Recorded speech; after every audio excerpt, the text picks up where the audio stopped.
안녕하세요. 세계금융연구원 골드클럽 정기준 원장입니다. 드디어 5천선에 안착했습니다. 코스피가요. 박수!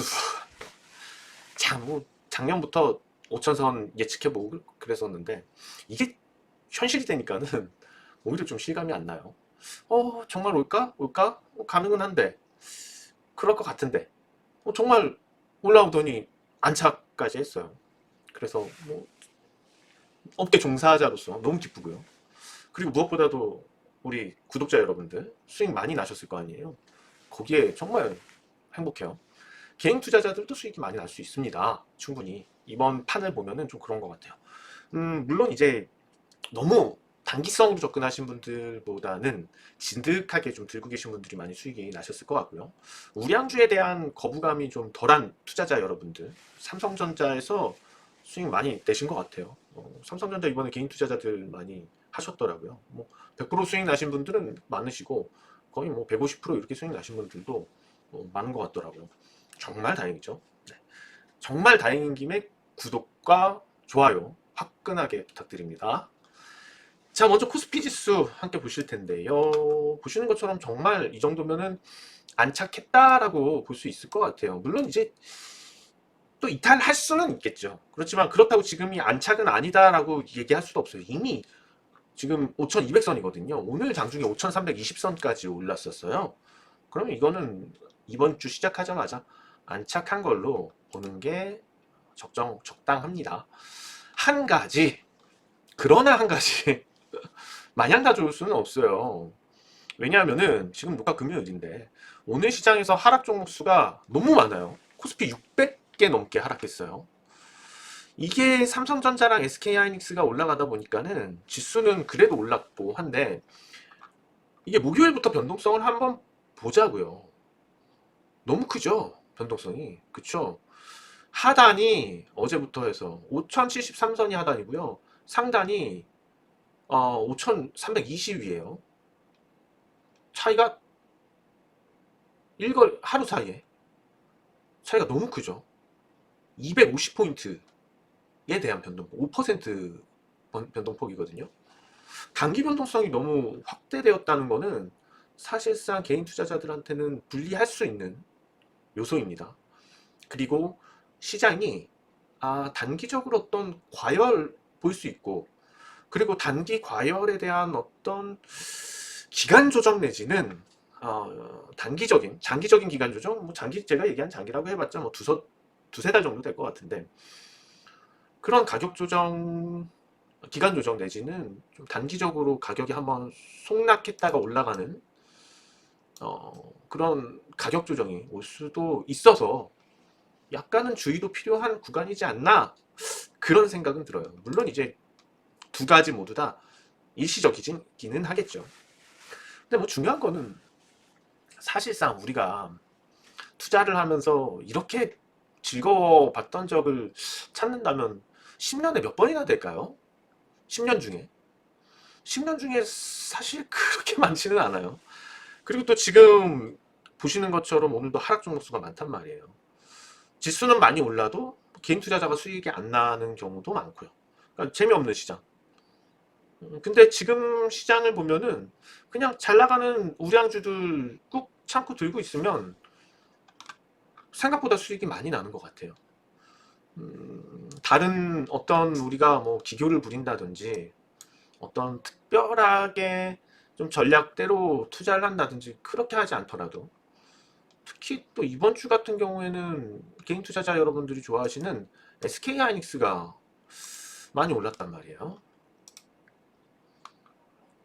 시장을 주도를 했다고 봐도 과언이 아닐 것 같아요.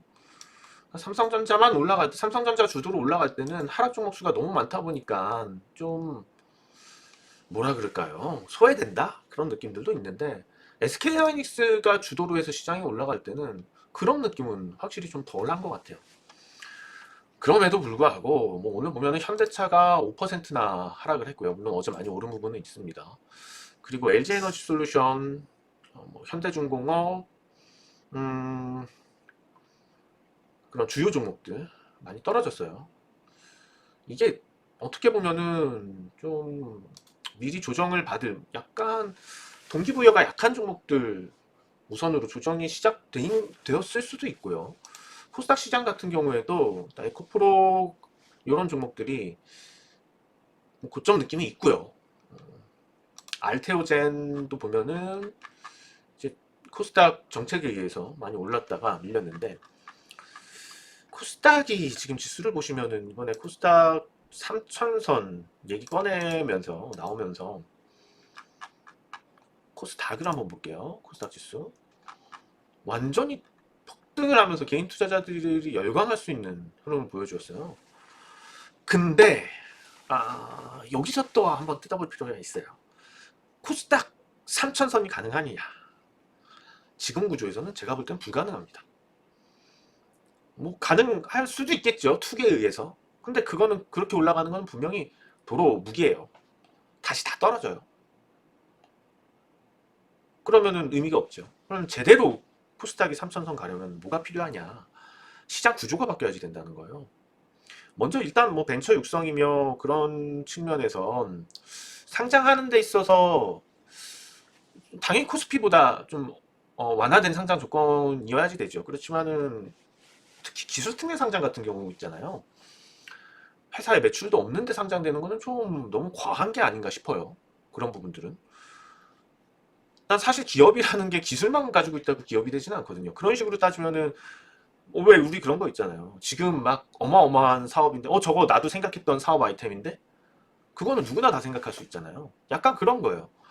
그러니까 기업을 경영을 하는 능력과 가지고 있는 기술력하고는 좀 다르거든요.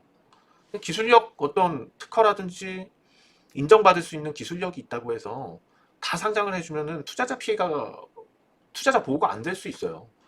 투자를 받아오고 그거를 토대로 해서 이 기술을 사업적으로 활용할 수 있는 거, 그게 사실상 더 필요한 능력이거든요. 뭐 유수의 나스닥 상장 기업들이 그렇죠. 예를 들면 그래서 CEO 능력, 오너형 경영자의 능력도 매우 중요한데, 이게 사업이 되기도 전에 돈맛부터 보여줬을 때 뭔가의 도덕적 해이가 생기고 그런 부분들도 생각을 해봐야 될 것 같고, 우선은 그 문제는 분명히 해결이 돼야지 됩니다. 최소한도 코스닥이라는 리그에 들어오기 전에 경영 능력 부분은 확인이 돼야죠. 그래서 매출도 어느 정도 나오고 순익도 꽤 나는 그런 기업들, 연속해서 꽤 나는, 그러니까 경영 능력이 확인 확보가 된 기업에 대해서 상장을 시켜줘야지 된다고 봐요. 벤처고 뭐고 다 좋지만, 그러니까 뭐 기술만 가지고 기업이 되지는 않는다는 거예요. 가능성 있는 회사들을 상장을 시켜줘야지 맞겠죠. 그거는 분명히 좀 해줘야 될 것 같고, 그 다음에 퇴출 조건도 매우 까다롭게 만들어야 됩니다. 그렇지 않으면 열심히 안 해요. 왜냐하면은 이게 기술 특례나 뭐다 해가지고 진짜 우리 그런 거 있잖아요. 그러니까 없는 가운데 갑자기 돈이 생기면 일하기 싫어요. 그런 문제들이 있어요. 그 다음에 이제 먹튀. 먹튀라고 표현하는 게 맞나요? 사실상 좋은 기업들 코스닥이 많았어요. 다 코스피가 있어요. 그러니까 지수가 이 모양이었죠. 그거 못하게 막아야지 돼요. 일단 코스닥 상장시켜 줄 테니 조건은 다른 증시 상장은 안 된다 라는 조건이 명확하게 있어야지 돼요. 그 조건을 안 지키면 아예 코스닥 상장 안 된다. 아니 뭐 너네 그러면 코스피 상장하던가, 여건 안 되지 요건 안 되지 그럼 코스닥으로 들어와. 그게 되어야지만은 코스닥도 나스닥처럼 코스피의 2부 리그가 아니고 코스피하고 견줄 수 있는, 약간 뭐 코스피가 안정성이 강하다면은 코스닥은 성장성이 강한 기업들로 채워지는, 그렇게 되면서 3천선이 가능하겠죠. 지금은 누구의 잘못도 아닙니다. 코스닥 시장의 구조 때문에 그래요. 그 구조를 누가 만들었느냐? 네? 그 구조 만든 사람들이 잘못 만든 거예요. 그 구조를 바꾸면 3천선 가능하다. 근데 그 구조가 바뀌지 않는데 뭘 한다면 일시적인 상승일 뿐이에요. 왜냐하면 정말 건실한 기업이 다시 탄생을 한다. 예를 들면은 뭐 과거 삼성바이오로직스나 아니면은 대표적으로 제약주들 많이 있었고요. 제약바이오 종목 셀트리온 대표적으로 볼 수가 있겠죠. 그 다음에 NC소프트, 뭐 카카오 그런 회사들이 있죠. 지금 그런 기업들이 다 코스닥이 있다고 생각을 해보자고요. 얘기가 달라지겠죠. 그래서 그런 구조적인 변화가 없다면 그렇게 지금처럼 그런 구조적 변화 없이 올라가는 코스닥은 무조건 무너진다예요. 그거는 투기고. 자, 그렇게 봐주시면 될 것 같고요. 코스닥의 구조적인 어떤 변화가 꼭 필요하다. 3천선 가기 위해서. 그렇지 않고선 마냥 올라가는 거는 그냥 이제 코스피하고 어떤 갭 메우는 정도의 자금 흐름, 그 정도로 보는 게 맞을 것 같아요. 그거 이상도 아닐 것 같고요. 어쨌든 뭐 오늘 그런 차원에서 그런지 코스닥은 급락세를 보였고요. 코스피가 지금 중요한 거는 뭐 오늘 주제도 그렇지만 이게 또 외국인이 어제 오늘 많이 매도했단 말이에요. 이틀 동안에 보시면은 외국인이 잘 매수하다가 어제 오늘 너무 많이 매도했어요. 3조 4천억을 매도했어요. 어제 오늘.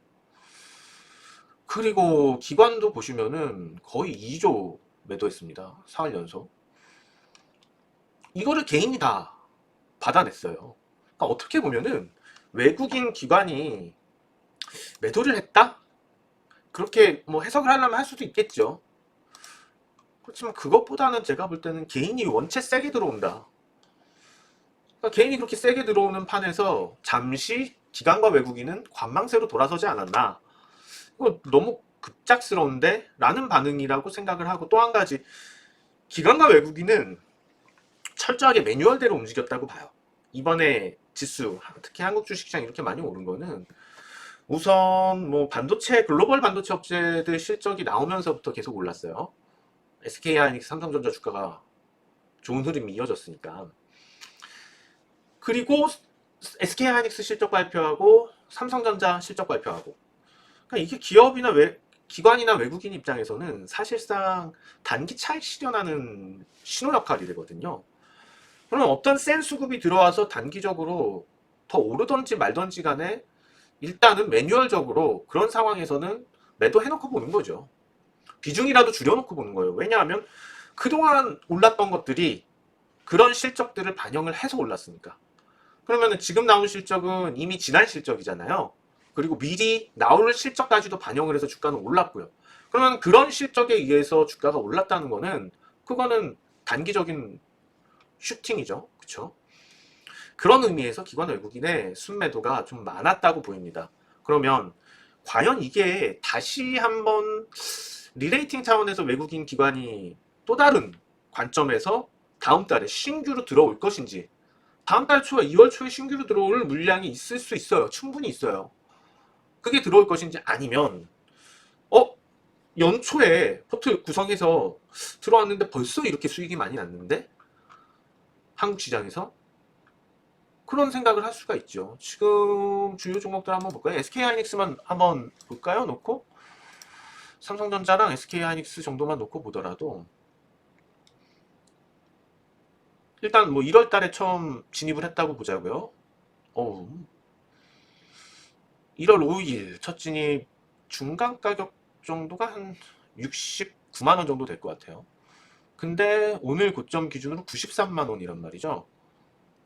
이것만 해도 벌써 거의 30% 수익이잖아요. 그쵸? 그리고 삼성전자 오늘 하락이네요. 삼성전자 어제 고점 16만 6천 원. 그리고 월초 가격은 이거 뭐 시가로 볼까요? 12만 원. 12만 원에서 삼성전자 역시도 거의 뭐 고점을 보면은 거의 뭐 30% 근사하게 올랐단 말이죠.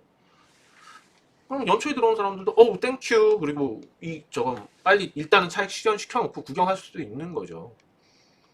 기다릴 만한 그 재료가 나왔으니까. 뭐 단기적으로 생각한 건 아닐 수도 있어요. 1년 동안에 30%만 수익 내자 하고 들어왔는데 1년 동안에 벌써 30% 났을 수도 있어요. 그럼 일단 팔아두고 관망하다가 뭐 좀 쉬고 분기 한번 쉬고 다음 분기에 들어올 수도 있는 거고요. 이거는 만약에 그런 생각이라면 다음 달 시작하면서 추가 차익 매물이 나올 수도 있다. 물론 안 나올 수도 있고. 그럼 증시가 결론부터 얘기를 하자면 그만 오를 것이냐, 삼성전자는 다 올랐고 SK하이닉스는 다 올랐냐, 또 그건 아니란 말이에요. 그럼 뭐 하나에어로스페이스는 다 올라서 떨어지는 거고 HD 현대중공업은 이미 고점 찍은 것이냐? 현대중공업은 이미 올해 65만 2천 원 고점 찍은 거냐? 아니라는 거예요. 그런 건 아니라는 거예요. 이미 고점 찍은 종목은 없어요. 현대차도 이제 로봇주로 인정받아서 움직이고 있는데 현대차도 그러면은 이달에 고점 나온 거게요? 그렇진 않단 말이죠. 그래서 지금은 따지고 보면은 크게 동요 안 해도 돼요. 혹시 혹여나 SK하이닉스가 2월 들어서면서 좀 가격 조정에 들어가요. 밀릴 수도 있어요. 근데 결론적으로 지금 다 올랐냐? 더, 다 올랐을까요? 그럴 가능성은 매우 낮다고 봐요. 확실히 덜 올랐어요. 일단 제가 생각하는 적정 주가는 200만 원이고요. 그럼 적정 주가가 200만 원이면 우리가 목표를 가질 때 좀 미니멈으로 가져갈 수 있는 것도 100 정도는 된단 말, 100만 원 정도는 된단 말이죠. 그럼 아직 100만 원 달성도 안 됐단 말이에요. 그럼 사실상 100만 원을 넘어간 구간부터는 좀 고민할 필요는 있겠죠. 그야말로 고민이에요. 시간의 그리고 단일가 시장이 종료되었습니다. 200만 원이 적정 주가가 200만 원이라는 거지 그게 하이닉스가 도달할 수 있는 최고점을 얘기하는 건 아닙니다. 적정 주가에 머물러 있는 주식은 하나도 없어요. 자, 보세요. 지금 AI가 난리죠. 저도 AI 아니면 생활이 안 되는데요. 여러분들은 어떠세요? AI를 한번 사용해 본 사람은 없을걸요? 한 번도 사용 안 해본 사람은 있겠지만 한 번 사용한 사람은 없을 것 같아요. 그 정도로 AI는 우리한테 너무 소중하고 필요한 일부분이 되어 가고 있는 거죠. 근데 아직 피지컬 AI 시대는 오지도 않았단 말이에요. 근데 이게 지금 얼마나 많은, 제가 뭐 건물주 만들기에서 얘기를 드렸는지 인사이트에서 얘기를 드렸는지 모르겠지만 양자 컴퓨터가 상용화되기 이전까지는요, 일단 양자 컴퓨터 나오면 HBM 수요는 확 줄어들 거예요. 근데 양자 컴퓨터 상용화되기 이전에는 어마어마한 폭발적인 칩 수요가 계속될 수밖에 없어요. 문제는 HBM 쪽으로 다 집중을 해버리다 보니까는 다른 쪽 생산이 딸리죠. 그래서 지금 확대할 여유가 없잖아요. DDR에 대해서. DDR에 대해서 확대할 영역이 없는데 수요는 또 계속 된단 말이에요. 그러니까 그쪽 가격도 높아요. 그러니까 이 구조가 계속되는데 그러면 이미 치킨 게임은 끝났잖아요. 이쪽 메모리 반도체 사업에 있어서. 과거에는 그냥 뭐 말 그대로 치킨 게임이 하도 심하다 보니까 너를 죽여야지 내가 산다가 됐었으니까 지금 그거는 끝났단 말이에요. 그럼 사실상 삼성전자, 하이닉스, 마이크론 여기서 나눠가는 건데 뭐 몇 개 있긴 하지만 견제 대상은 아니고 이게 얼마나 앞으로 우리가 기대할 수 있는 수익이 많겠어요. 그래서 아직 그런 성장성들에 대해서 반영을 하려면 멀지 않았을까. 그리고 보시면은 뭐 엔비디아 같은 종목들이 올라가고 나서 엔비디아에 종속될 수 있는 엔비디아 지분적인 종속 말고요. 이제 뭐 약간 납품 업체와 하청 업체까지 얘기하긴 그렇죠. 발주 업체와의 관계에 있어서 예를 들면은 2차 전지 셋 업체들과 리튬 업체들 예를 들 수가 있겠죠. 삼성 SDI 같은 종목들이 오르고 난 뒤에 리튬 업체들이 어마어마하게 삼성 SDI 올랐던 것보다 몇 배 더 많이 올라갔었죠. 이후로 엔비디아가 한참 다 올랐고 그 이후로 엔비디아에 들어가는 HBM 그런 게 이제 막 올라야지 되는 거고, 그러면 그 밑으로 이제 부수적으로 반도체 뭐 소재며 부품이며 장비며 이런 쪽으로 쫙 올라가겠죠. 그런 차원에서 지금 상승 흐름이 시작됐다고 보는 게 더 현실적이지 않나 싶습니다. 그래서 올해 실적 예상되는 걸 보자고요. 그렇게 올랐는데도 PER이 7.5배란 말이에요. 내년에는 뭐 실적 당연히 더 좋아질 거니까 더 낮아질 거고요. 근데 실적이 이렇게 나오고 있는데 PER 7.5배가 말이 되냐는 거죠. 이 정도 실적에 아직까지 실적이 더 증가해야지 된다는 계산이 나오고 있다면 과연 하이닉스 PER이 30배 넘어가고 40배, 40배 된다고 했을 때 너네 너무 고평가야, 무리야 라고 얘기할 수 있을까요? 그리고 과연 SK하이닉스나 삼성전자가 지금 요걸로 해서 이렇게 순이익이 많이 나오고 있는데 그 순이익 가지고 요것만 할까요? 다른 사업 벌리겠죠? 분명히 벌린단 말이에요. 다른 사업 요것만 하진 않을 거예요. 알아요. 얘들 SK하이닉스 삼성전자도 분명히 알아요. 끝은 있다는 걸 알아요. 거기까지만이라고 알면 그러면은 다음번에 뭐 할 건데 라는 생각을 할 거예요. 헛돈 쓰진 않을 거고. 한국에서 할 수 있는 뭘 할 건데 그러면은 테슬라를 보자고요. 어떤 한 분야에서 성장성이 계속 성장성을 테슬라도 인정을 받고 있잖아요. 뭔가 계속 벌려요. 과거하고 지금 기업 형태들이 달라지고 있기 때문에 특히 현대차 같은 경우에 아주 최근에 좋은 발상이라고 보이죠. 로봇 관련주로 변신을 했단 말이에요. 현대차가. 그런 측면에서 생각도 해볼 수가 있을 거고. 그러면은 삼성전자 하이닉스가 그런 차원에서 어떤 새로운 사업에 대해서 밝혀낸다면 아니 우주항공 사업 할 수도 있어요. SK 하이닉스도 그 돈으로. 물론 이제 뭐 다른 분야 할 수도 있겠지만은 다른 분야를 꿈꿀 수도 있겠지만 분명히 이 돈을 그냥 여기에만 몰두하진 않을 거라는 겁니다. 뭐 언제가 될지 모르지만 제가 볼 때는 지금의 이런 상황들 반도체에서 메모리 반도체에서 수익이 이렇게 많이 나는 게 한 해 두 해로 끝나진 않을 것 같아요. 양자 컴퓨터가 상용화되려면 한참 남았거든요. 아직 멀었거든요.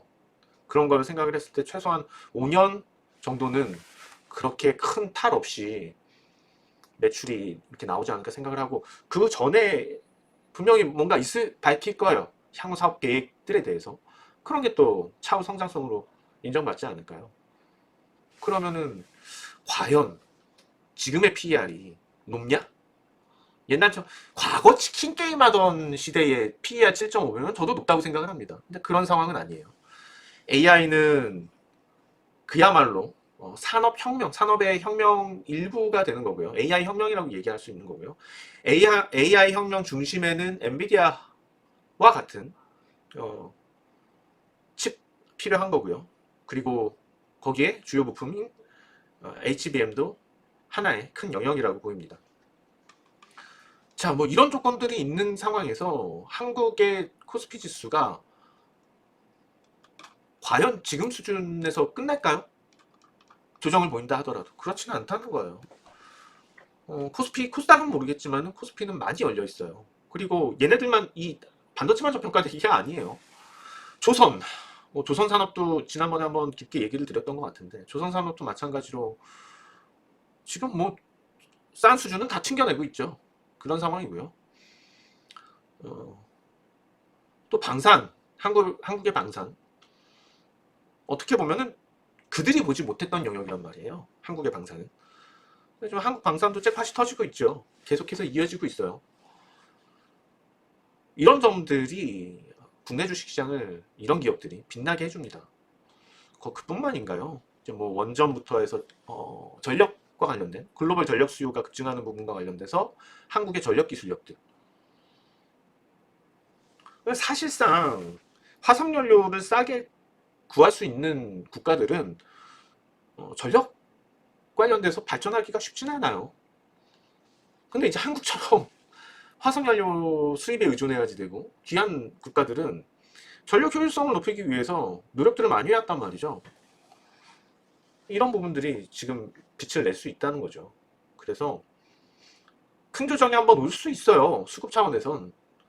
좀 뭔가 제가 외국인 입장이라고 봤을 때 외국인 입장에선 한국은 그냥 여러 가지 섹터 뭐 포트폴리오 내에서의 한 일부거든요. 그런 차원에서 생각을 해보자고요, 한국을. 그랬을 때 어느 정도의 매력도가 있는지 그리고 국뽕을 빼고 생각하자는 거예요. 국뽕을 빼놓고 생각을 했을 때 지금 이렇게 오르는 거 수익을 많이 냈는데 뭔가 이거를 이어줄 만한 핫한 것이 없다면 정부의 입만 쳐다볼 수는 없잖아요. 일단 좀 수익을 챙겨놓고 관망할 수 있지 않을까요? 그런 가능성은 존재한다고 보입니다. 그래서 단기적으로는 무리하지 맙시다. 그러나 장기적으로는 분명히 시장이 추가적으로 많이 오를 거라는 생각을 가지고 있어야지 된다는 겁니다. 자, 오늘 방송은 여기까지고요. 저는 그러면은 다음 주에 찾아뵙도록 하겠습니다. 시청해주신 여러분들 감사드립니다. 정기준 원장이었습니다. 고맙습니다.